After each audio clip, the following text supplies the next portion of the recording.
एक साल में टूरिस्ट गाड़ी को कितना डॉक्यूमेंट का खर्चा आता है, कौन से डॉक्यूमेंट रिन्यू करने होते हैं, एजेंट के साथ कितना चार्ज है और विदाउट एजेंट अगर हम खुद काम करते हैं तो कितना चार्ज है।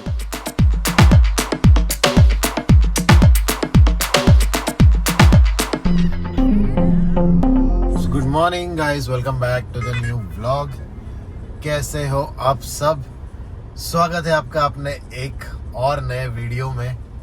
ट्रैफिक में फंसा हूँ गोरेगांव ईस्ट में आरए कॉलोनी मेट्रो स्टेशन। यहाँ से अभी जा रहा हूँ मैं ओबरॉय मॉल की तरफ। 2 बुकिंग कंप्लीट करके पहुँचा हूँ मैं गोरेगांव ईस्ट में। इस सामने के रोड पे था, ऑपोजिट रोड पे आ गया। ओला ने एक बुकिंग दी है प्रायोरिटी की, बीकेसी की बुकिंग है भाई। क्या खतरनाक प्राइस है। पहुंचने के बाद बताता हूँ। कस्टमर ने बोला यू टर्न ले लो, क्योंकि मैं थोड़ा सिग्नल के पास आ गया था, तो बोला यू टर्न ले लो, वहाँ पे कट है, मेरा बिल्डिंग का बैक साइड का गेट है, वहाँ से मैं आ जाता हूँ। तो वो सामने की तरफ आ रहे हैं, अभी पता नहीं, इससे पहले भी आके गई, मेरे से रिसीव नहीं हुई, दोबारा वापस आई और बहुत स्लो एक्सेप्ट बटन चल रहा था और बाद में रिसीव हो गई। तो देखते भाई 35 रुपये अपने ये पहली वाली ट्रिप में ही वसूल होने वाले।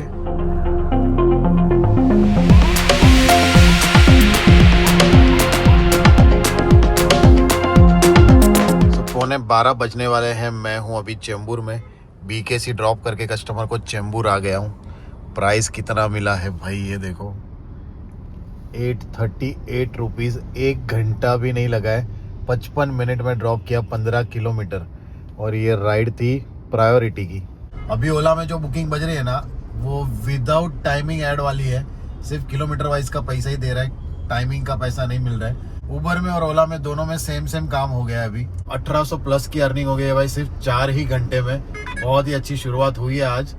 अभी लेट्स सी, यहाँ पे मैंने उबर में गो होम सेट किया हुआ है और ओला नॉर्मल रखा है। देखते हैं अभी कहाँ की बुकिंग बचती है। अदरवाइज है ना, मुझे एक्चुअली 1 बजे के आसपास जो है ना स्कूल के यहाँ पे पहुँचना है, बच्ची के ना शूज़ लेने।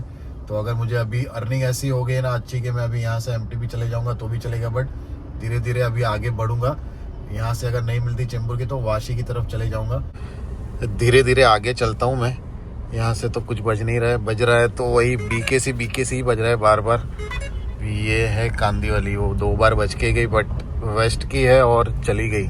एक्सेप्ट का मौका ही नहीं मिलता है भाई। इधर इधर इधर पूरी लाइन से गाड़ियाँ ही गाड़ियाँ खड़ी है, तो भाई इधर रुक के कुछ मतलब नहीं है। मैं थोड़ा आगे और चले जाता हूँ, अनुशक्ति नगर या फिर वाशी भी चलेगा। नेरुल तक आ गया मैं सीएनजी पंप पे।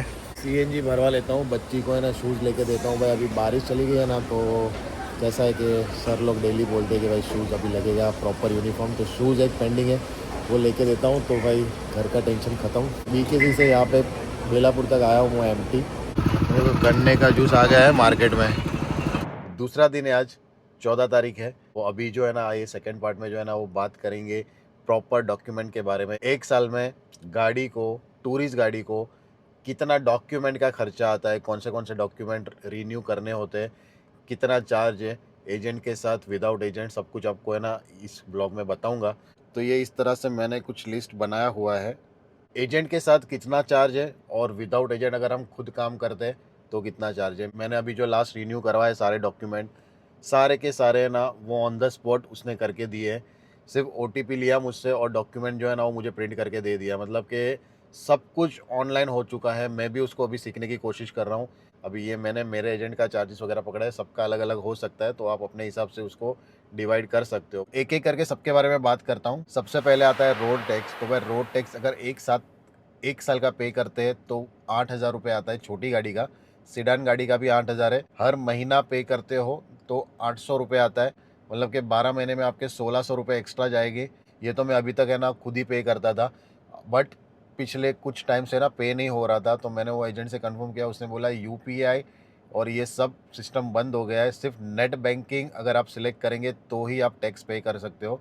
तो ये आप देख लो, अगर आपसे भी ऐसा फेल हो रहा है, ट्रांजेक्शन नहीं हो रहा है, तो नेट बैंकिंग सिलेक्ट करो और वो पे हो जाएगा। तो वहाँ पे आपके जो है ना कुछ पैसे बचेंगे। ये भी 1 महीने के पे करने के लिए ना वो 200 रुपया तो एक्स्ट्रा लेते ही है ये लोग भी एजेंट, या फिर 1 साल का पे करने के लिए 500-600 एक्स्ट्रा ले लेंगे, तो वो भी जो है ना वो उतना बचेगा। ये एकदम ईजी टैक्स है पे करना। सेकेंड है इंश्योरेंस। तो इंश्योरेंस अगर आप कैलकुलेट करेंगे ना एवरी ईयर का, 6-7-8 साल में, तो एवरेज जो है ना वो अप टू 15,000 या उससे कम ही आता है। पहले 1 या 2 साल जो है ना वो 20,000, 18,000, 17,000 आ सकता है, बट एवरेज निकालेंगे ना तो अप टू 15,000 ही आता है, मतलब उसके नीचे ही आता है। अभी जो मैंने लास्ट इंश्योरेंस मैंने करवाया, मेरा दूसरा साल या अभी तीसरा साल है, तो उसका मेरा कुछ 13,000 या 13,500 के आसपास आया है। रिलायंस का मैंने निकाला था। उसके बाद आता है पीयूसी भाई, वो तो एकदम ईजी है, 1 साल का निकलता है। अगर नहीं रहेगा तो बहुत ही ज़्यादा फाइन लगता है उसका। तो भाई वो तो कहीं पे भी हमको दिख जाता है, अगर नहीं है चेक कर लो, एक्सपायर हुआ है तो निकाल लो। 120 से 150 रुपये होते हैं, कोई कोई 200 लेते हैं। पीटी प्रोफेशनल टैक्स भाई, वो अपने ऑनर मतलब जो इसकी गाड़ी है उसके अगेंस्ट पे होता है, उसके पैन कार्ड के अगेंस्ट में पेड होता है, और वो 1,000 रुपये होता है हर साल का। 1,000 रुपये के ऊपर उसने 200 रुपये मेरे एजेंट ने लिए थे ऊपर, तो मतलब वो 1,200 रुपये में मुझे पड़ा है। ऑथोराइजेशन आता है, ऑल इंडिया टूरिस्ट परमिट का जो ऑथोराइजेशन होता है वो 500 रुपया जो है ना उसका ऑफिशियली चार्ज है, और 500 रुपया एजेंट लेता है। मतलब 1,000 रुपये में काम होता है, खुद करेंगे तो 500 रुपये में होता है। ये भी हर साल रिन्यू करना होता है। ये कुछ डॉक्यूमेंट है जो किसी को पता नहीं होता है कि भाई ये सब आता है, बट ये सब आता है भाई। और अगर ये किसी ने पूछ लिया कोई पुलिस वाले ने ना, तो भाई मतलब लंबा चालान कटता है। उससे अच्छा है ये 500 रुपया 1,000 रुपये का ही, बट इससे चालान बहुत लंबा कट जाता है। फिटनेस आता है इसके बाद। फिटनेस जैसे मैंने अभी लास्ट ही निकाला, फिटनेस का जो फीस होता है वो सिर्फ 600 रुपये होता है। मेरी जो एक्सेंट थी ना उसमें मैंने निकाला था। ये वाला अभी जो करवाया ना वो मैंने एजेंट को दिया था, 4,500 रुपये लिए, जिसमें 600 रुपया इंक्लूड है जो उसका चार्जेस होता है वो। और एक चीज़ के खुद से ही जो है ना सब कुछ, अगर आपके गाड़ी में yellow sticker, white sticker, T का जो सिंबल है वो चारों तरफ लगा हुआ, मतलब प्रॉपर है सब कुछ। हेडलाइट, वाइपर, कोई एक्स्ट्रा पावर वाली हेडलाइट लगाई है तो वो भी निकालनी पड़ती है। मतलब ये सब कुछ चीज़ें वो अगर अप टू डेट रहेगी ना तो 600 रुपये में खुद निकाल सकते हैं। सिर्फ ऑनलाइन अपॉइंटमेंट लेनी होती है। जो डेट आएगी वो डेट पे वहाँ पे जाना है, वो पास करके देंगे। जो फर्स्ट एड किट होती है जिसमें दवाई वगैरह रहती है वो एक्सपायर नहीं होनी चाहिए। जो बाटला होता है, फायर बाटला, वो भी जो है ना एक्सपायर नहीं होना चाहिए। फिटनेस में रिचार्ज भी वैलिड होना चाहिए जीपीएस का, जो परिवहन की वेबसाइट में दिखना चाहिए। तो वो सब कुछ वैलिड रहेगा ना तो भाई 600 रुपये में काम हो जाता है, 4,500 रुपये नहीं होते। इसके बाद आता है ऑल इंडिया परमिट। तो परमिट में अभी जैसे मेरे एजेंट के पास डॉक्यूमेंट बनवाने गया था, तो वो बंदे ने बोला कि 5,000 रुपये है और वो 5 साल में रिन्यू होता है। परमिट तो मतलब पूरी अपनी गाड़ी की जो लाइफ है उसमें एक ही बार बनता है और एक ही बार रिन्यू करना पड़ता है, तो वो 5,000 का वो खर्चा है एजेंट के साथ। अभी इसका एग्जैक्ट जो चार्जेस है वो मुझे नहीं पता है। जीपीएस का रिचार्ज, जीपीएस जैसे अभी गाड़ी लेते हैं तभी से वो जीपीएस तो आता ही है। जब भी गाड़ी लो उसको बोलो कि भाई वैलिड पैसे कॉस्ट कटिंग के लिए जो है ना शोरूम वाले जीपीएस कोई भी लगा देते हैं, वो परिवहन की वेबसाइट पे नहीं दिखता है। बाद में जब भी फिटनेस के लिए जब भी जाते हैं ना तभी आप लोग को है ना 14,000 17,000 खर्चा आता है। तो वो पहले ही जो है ना वो वैलिड वाला लगा लो। उसके बाद फिर जो है ना उसको खाली रिचार्ज ही करना रहता है, 5,000 6,000 या फिर 4,000 4,500, मतलब वो अलग अलग डिपेंड करता है तो कौन सी कंपनी का लगाते हैं। तो वो सब जो है ना वो प्रॉपर पहले से ध्यान रखेंगे ना तो बड़ा खर्चा आगे नहीं आता है। तो उसका भी जो है ना अप टू 5,000 रुपये का खर्चा है रिचार्ज का। तो इतने सारे डॉक्यूमेंट है। इसके अलावा मुझे नहीं लगता है, या फिर कोई डॉक्यूमेंट है, किसी को ऐसा कुछ ध्यान में आ रहा है तो प्लीज़ कमेंट करके बताना। बाकी इतने ही वैलिड डॉक्यूमेंट होने चाहिए जो हर साल रिन्यू होते हैं। तो ये मैंने सब कुछ प्लस कर लिया, विदाउट एजेंट है। सिर्फ परमिट का चार्जेस विद एजेंट पकड़ा है मैंने तो 35,250 रुपये आता है। डॉक्यूमेंट का खर्चा सिर्फ 35,000 रुपये का है, और एजेंट के साथ पकड़ेंगे ना तो मैक्सिमम 40,000 रुपये जाएगा। और 40,000 या 35,000 को डिवाइड करेंगे ना महीने में तो हर महीने का अराउंड 3,000 रुपये आता है। और डिवाइड करेंगे ना 30 दिन से तो भाई दिन का 100 रुपये आता है। तो 100 रुपये दिन का और महीने का 3,000 रुपये डॉक्यूमेंट का। जिसको भी लगता है वो साइड पे निकालना है जो भी है। मैं तो इस तरह से नहीं करता हूँ, मैं एवरी ईयर को जो आता है उस हिसाब से करता हूँ, अलग से महीने का नहीं निकालता हूँ। बट जिसको भी करना है, जिसको अपना मैनेजमेंट, देखो आप अपना मैनेजमेंट खुद कर सकते हो, आपको ज़्यादा पता रहेगा। अभी साथ साथ में ना सर्विसिंग की भी बात करता हूँ कि 200 किलोमीटर एवरेज गाड़ी चलती है मेरी। मैं मेरा एग्जांपल बताऊंगा तो 10,000 के आसपास मैं सर्विसिंग कराता हूँ। तो मतलब मुझे सर्विसिंग के लिए 1.5 से 2 महीना लग जाएगा। 2 महीने में सर्विसिंग आती है। अभी तो मैंने इस तरह से शेड्यूल किया है कि एक सर्विस जो है ना वो सिर्फ सर्विसिंग में ऑयल फिल्टर, ऑयल और ब्रेक वगैरह ओपन करवा के चेंज करवा लेता हूँ, मतलब क्लीनिंग वगैरह करवा लेता हूँ बस। और फिल्टर जो है ना मुझे लगता है कि यार थोड़ा कूलिंग कम लग रहा है या गाड़ी जो है ना झटके ले रही है तो मैं एयर फिल्टर चेंज कराता हूँ। मैक्सिमम मैं 10,000 पे करवा ही देता हूँ एवरी सर्विस पे। तो ये एक हो गया। तो सर्विसिंग भी भाई 2 महीने में एक बार आएगी। एक सर्विस अगर बाहर से करवाते हो 3 से 3,500 होते, शोरूम में जाते हो तो वही 6-7 हज़ार तक पहुंच जाता है। तो मतलब कि साल में 3 बड़ी सर्विस आएगी जो कि 6-7 हज़ार जाएगी, और 3 से 4 ऐसी सर्विस आएगी जो छोटी रहेगी। तो वो आप एवरेज निकाल के आप अपने हिसाब से वो डिवाइड कर सकते हो कि उसका आपको कितना अलग करना है या जो भी है। कल मेरा उबर में काम हुआ था 1208 रुपये का, ओला में भी काम हुआ था 1200 रुपये का। सो ये रहा टोटल 1208, 1200 माइनस 160 का रिचार्ज और 35 रुपये माइनस करके 2213 रुपये जो है ना वो टोटल काम हुआ कल। गाड़ी मेरी अराउंड 125 किलोमीटर ही कल चली थी। तो ये एक चीज़ है कि भाई कल मैं ऐसे नहीं बोलूँगा कि यार कंपनी की गलती है या वो कल मेरी ही गलती थी। 11:30 बजे दोपहर तक है ना मेरा 1800 रुपये का काम हो गया था। चेंबूर में आके फोर्ट मंत्रालय मतलब साउथ बॉम्बे की बुकिंग बज रही थी 450 रुपये, 400 रुपये में, और 35 मिनट में ड्रॉप। तो 2200 रुपये का काम मेरा 1 बजे से पहले हो जाता। उसके बाद है ना मतलब आराम से मैं कल 4000 की अर्निंग कर सकता था, बट मैं घर पे आ गया, थोड़ा रेस्ट किया और फिर 5 बजे निकला। मतलब मेरी ही गलती थी कहीं ना कहीं।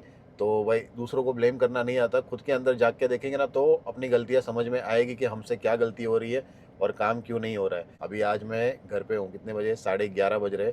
बच्चों को स्कूल में ड्रॉप करके आया और आज से मैं थोड़ा सा मेरा शेड्यूल चेंज कर रहा हूँ।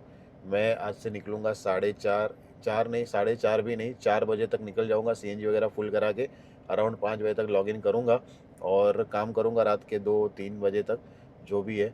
और रात को ऐसा है कि दिन में अगर काम करते तो 3,500 तक का मैं काम खींचने की कोशिश करता हूँ। अदरवाइज़ रात में 3,000 तक भी चलेगा, 2,000 या उसके बीच में प्रॉफिट बचेगा।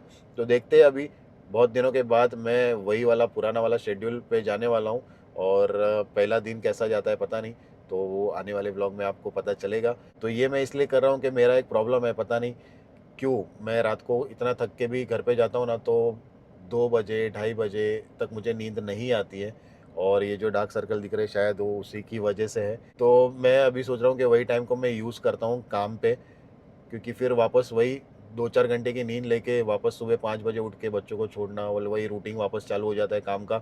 और एडिटिंग का मुझे टाइम ही नहीं मिलता है। कम से कम मेरी एडिटिंग और मेरा बताने का तरीका इस तरह से है ना कि मैं थोड़ा टाइम देना पड़ता है उसमें, मेरे ख्याल से 4 या 4.5 घंटे के आसपास चले जाता है। तो उस पर भी काम करना है और साथ में अपनी अर्निंग भी होनी चाहिए। ऐसा नहीं कि भाई सिर्फ वीडियो ही बनाना है, काम तो करना ही है, ये अपना मेन काम है, तो ये भी करना है। तो वही मैं अभी देख रहा हूँ, अगर ये शेड्यूल प्रॉपर बैठेगा तो इस तरह से काम करेंगे। मैंने वो शेड्यूल बीच में छोड़ दिया था बिकॉज ऑफ रेट इतना कम हो गया था, तो रात को काम करके कुछ मतलब ही नहीं, थोड़ा एक्स्ट्रा काम खींचना पड़ता था दिन में। अभी थोड़ा बहुत रेट अच्छा है, तो देखते हैं कोशिश करके कि कितनी अर्निंग होती है, कहाँ पे स्टॉप होती है। तो वो सब आपको अगले ब्लॉग में जानने मिलेगा। 100 रुपये माइनस करूँ और सीएनजी माइनस करूँगा 125 किलोमीटर का, तो भाई अराउंड 1500 रुपये का तो फिर भी प्रॉफिट हो ही गया है कल। कुछ नहीं से कुछ तो सही। सो वीडियो पसंद आया हो तो please like share and comment कर देना। सब्सक्राइब नहीं किया तो सब्सक्राइब कर देना, हाइप का बटन भी दबा देना गाइस। मिलते हैं जल्दी से नेक्स्ट ब्लॉग में। Bye bye, take care and good night guys, bye bye.